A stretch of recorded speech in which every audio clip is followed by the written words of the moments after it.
Today we are going to study the process of reflection. When light falls on any surface, when light falls on any object, if the surface is transparent, the light moves further. But if the surface is opaque, light cannot go further. Hence, it has to come back in the same medium. It has to come back on the same side. But when the light comes back, it has to follow some laws.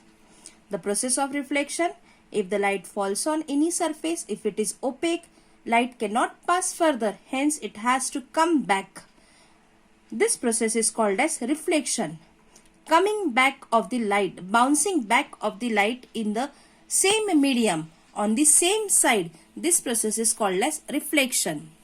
This reflection has to follow some laws.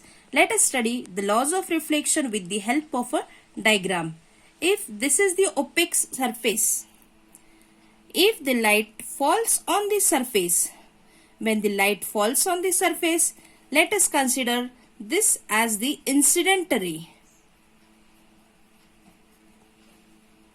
The point on which the light falls is called as point of incidence.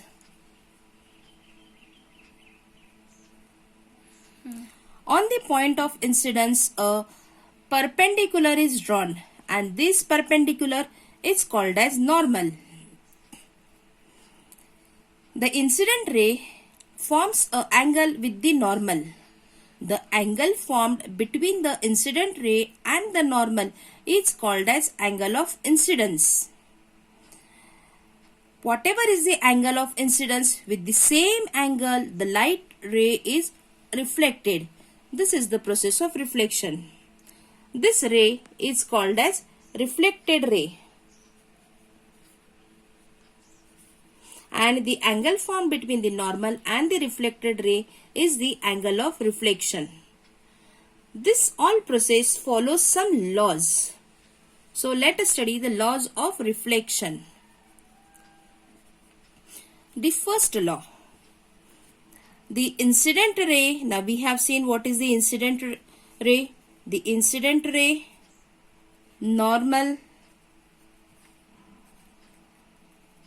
point of incidence, and the reflected ray. They all lie in the same plane.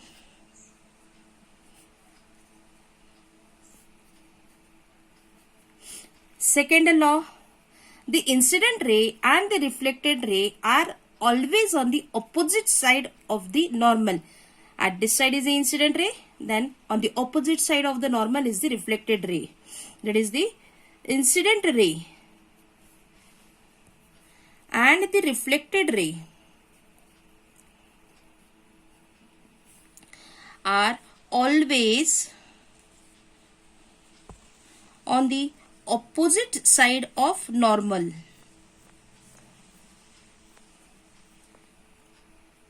And the last law is angle of incidence is always equal to angle of reflection. Angle of incidence is always equal to angle of reflection. We have studied what is reflection. Reflection is just the process in which the light bounces back. As the surface is opaque, light cannot pass further. Light has to come back in the same medium. This process is called as reflection. During reflection, some laws are followed. We have studied 3 laws. They all lie in the same plane. Incident ray and the reflected ray are on the opposite side of the normal. And angle of incidence is always equal to angle of reflection. These are the 3 laws. We have studied the process of reflection. In further lesson, we are going to study the process of refraction.